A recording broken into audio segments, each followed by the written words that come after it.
నిలిచిన ఉపాధి హామీ పథకాన్ని నేడు కేంద్ర ప్రభుత్వం కుట్రలకు గురి చేస్తుందని కాంగ్రెస్ వర్కింగ్ కమిటీ సభ్యులు కొప్పల రాజు తీవ్రంగా విమర్శించారు. 2006లో అనంతపురంలో వైఎస్ఆర్ హయాంలో ప్రారంభమైన ఉపాధి హామీ పథకం కోట్లాది గ్రామీణ పేదలకు జీవనాధారంగా మారిందని చెప్పారు.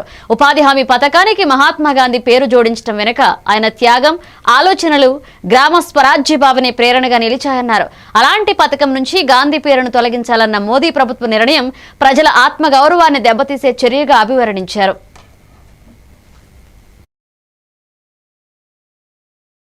అవకాశం నాకు అప్పటి ప్రిన్సిపల్ సెక్రటరీ రూరల్ డెవలప్మెంట్ గా ఉన్న నాకు దక్కింది.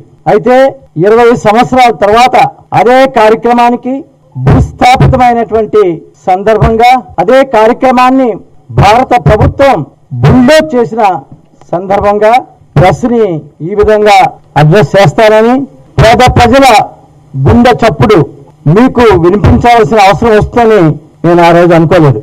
ఆ రోజు దేశం మొత్తంలో ఆంధ్రప్రదేశ్లో ఆ కార్యక్రమాన్ని ప్రారంభించడానికి 2 కారణాలు ఉన్నాయి. ఈ చట్టం సెప్టెంబర్ 2005లో నోటిఫై అయింది. ఆ తర్వాత భారత ప్రభుత్వం అన్ని రాష్ట్రాలకి మీరు ఒక 6 నెలలు టైం తీసుకొని ఈ చట్టాన్ని ఎంత పకడ్బందీగా అమలు చేస్తారో ఒక స్కీమ్ తయారు చేయాలని ఆదేశించడం జరిగింది.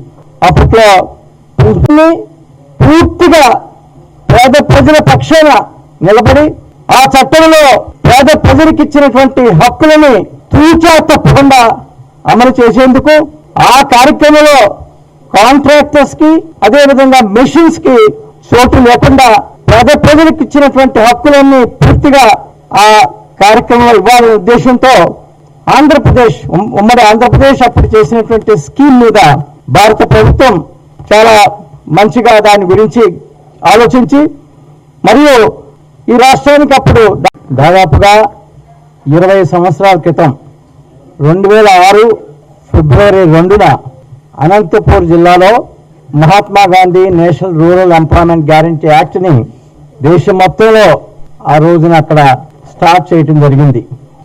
అప్పటి ప్రధాని డాక్టర్ మన్మోహన్ సింగ్ గారు, సోనియా గాంధీ గారు ఆ ప్రోగ్రామ్ని అక్కడ స్టార్ట్ చేశారు.